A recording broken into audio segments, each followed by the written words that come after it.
네, 안녕하세요. 네, 그루터기 신학연구소 하성교사입니다.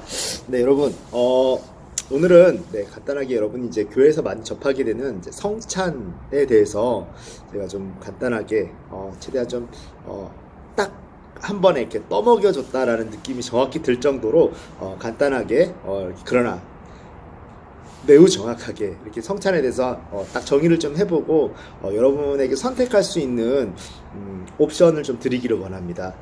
네, 여러분 물론 이제 성찬설에 대해서 한마디로 요약하는 것은 쉬운 것은 아니고요. 정말 이제 깊이 있게 어떤 공격의 여지도 두지 않으려면 정말 이야기하는 사람 입장에서는 한 10시간에 걸쳐서도 이야기할 수 있어요. 그것을 이렇게 완벽하게 모든 가능성을 열어놓고 모든 논쟁의 여지를 열어놓는다라면, 그러나 이렇게 좀 평신도에서 입장에서 필요한, 그리고 교회 리더의 입장에서 필요한 그런 것들을 간단하게 딱 축소해서 좀 여러분에게 같이 이렇게 이해할 수 있도록, 도움이 될 수 있도록, 목사님들과 대화할 수 있도록, 전도사님들과 대화할 수 있도록, 그리고 성천이 무엇인지 이야기할 수 있도록 여러분 그런 레벨업을 도와드리고자 합니다.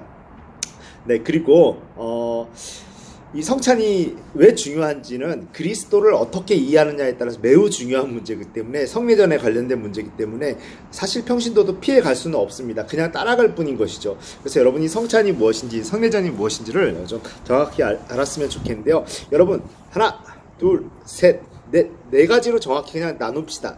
첫 번째는요, 뭐가 있을까요?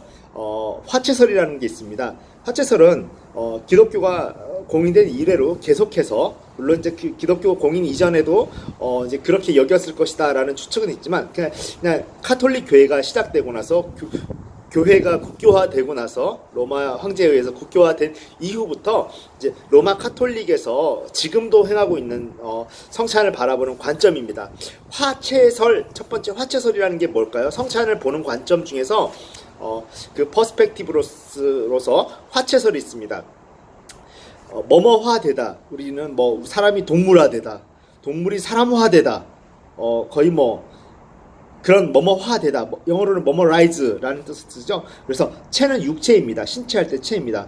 그래서 화채설은 뭐냐면, 떡과 포도주가 우리가 성찬을 행하려고 할 때 진짜 그때 그 당시 예수님이 성육신해서 계시던 때에 그때에 먹을 수 있는, 그때의 예수님의 진짜 살과 피를 우리가 먹고 마신다라는 차원이, 그게 사실 더 자기들은 깊은 의미가 있다라고 주장할 수도 있겠지만, 어쨌든 로마 카톨릭에서 주장하는 것은 화채설입니다. 그런데 이 화채설로 인해서 우리가 오용하고 오해할 확률이 너무 높기 때문에, 사실 더 깊은 신학적 의미는 그러니까 개신교에서, 현대 교회에서는 사실은 이 화채설은 사실은 이단시하고 있는데요. 그럼에도 불구하고 다른 이단과는 다르게 우리가 좀 이렇게 좀 사고하고 선택하고 해야 되는 부분입니다. 그래서 무조건 이단시하기보다는 이래서 좀 화채설은 좀 부적절하다라고 생각할 수 있으면 제일 좋을 것 같습니다. 그래서 이 화채설에 완전히 이제 반대되어서 나온 게 뭐냐면요. 그게 있죠. 이제 찌빙글리의 이제 종교개혁자로서 기념설을 이야기합니다. 아니다, 그렇게 너무 그렇게 이 자체로 숭배하게끔 되는 거, 떡과 포도주가 예수님, 당장 우리가 예수님이 살아계시는 걸 알지만 예수님이 내 눈앞에 나타났다 생각해 보세요. 얼마나 가슴 떨리겠습니까? 화채설이라는 거는 자체가 정말 지금 예수님이 십자가에 달리기 돌아가기 전으로 가서는 어떤 그렇게 이렇게 만날 수 있는, 예수님을 간주할 수 있는 떡과 포도주를 너무 신성화해버릴 확률이 높다. 그래서 이 종교 개혁자들 중에서 쯔빙글리는 그냥 기념설이라고 합니다. 그런데 여러분, 기념설의 문제가 있어요. 또 기념설의 문제가 뭐가 되냐면, 뭐가 있을까요? 기념설의 문제라는 것은 예를 들어서 우리가 사랑하는 사람이 죽었어요. 그런데 그 사진을 보면서 매번 그 기일에 기념합니다. 사실 그렇게 관주될 확률이 있습니다. 물론 찌빙글리가 처음에 제안했던 그 기념설은 사실은 매 주일이 부활주일인 것처럼, 매 주일이 부활주일인 것처럼 이미 우리 안에서 살아계신 365일 살아계시는데 그날만 특별히 그렇게 이렇게 예수님을 만날 수 있는 것처럼 여겨지는 것에 대해 경계하기 위해서 기념설을 펼쳤지만 그럼으로 인해서 쯔빙글리의 의도가 어땠든지 간에 그럼으로 인해서 실수했던 것이 그 기념설로 인하여 사실 성찬하는 것 자체에는 의미가 그다지 없어지는 것. 그러니까 화채설, 카톨릭이 택하는 화채설은 너무 그날만을 기다렸다가 그날만 예수님을 만날 수 있는 또 그리고 그 떡과 포도주를 완전히 우상화하고 신성화할 수 있는 위험이 있는 것 거기에 반해서 이제 종교 개혁자들 특히 쯔빙글리가 놨던 기념설은 365일이 예수님을 만날 수 있는데 왜 우리가 그날만 그렇게 신성화하면서 떡과 포도주를 기념하느냐 그냥 이거는 그냥 특별히 그날 더 기념하는 거에 불과하다라고 했습니다. 물론 의미적으로는 이해가 돼요. 그럼에도 불구하고 이 쯔빙글리가 책했던 기념설은 거기에 대해서 대항할 수는 있었죠. 너무 신성화할 수 있고 그날만을 기다리는 거에 대해서 반대 의견을 제시했음에도 불구하고 그 날에 행해지는 또 특별한 예수님과의 만남을 별 볼 일 없게 만든 사실 그런 기념 그냥 고인을 기념하는 수준으로 만들어버린 것에 대해서는 뭐 할 말이 없게 된 거예요. 그래서 이제 루터가 종교 개혁을 본격적으로 루터는 이제 공제설이라는 건 그러니까 존재할 있을 제자 같이 동시에 공제한다라는 겁니다.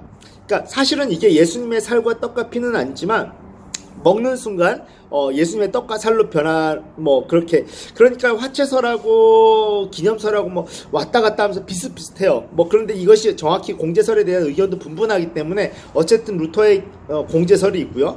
그 다음에 칼빈이 영적 임재설을 제안합니다. 사실 이 영적 임재설이 어떻게 보면은 저를 포함한 모든 기독교인이라면 사실상 루터교와 이런 것을 제외하고는 이제 영적 임재설을 따를 수 있는데요. 어쨌든 어떤 걸 택하더라도 여러분 이단이라고 얘기해서는 안 돼요. 그러나 한번 들어보세요. 영적 임재설이라는 것은 사실은 이가 떡과 포도주에 불과하지만 먹는 순간 정말로 그 영적 임재가 일어난다라는 거예요.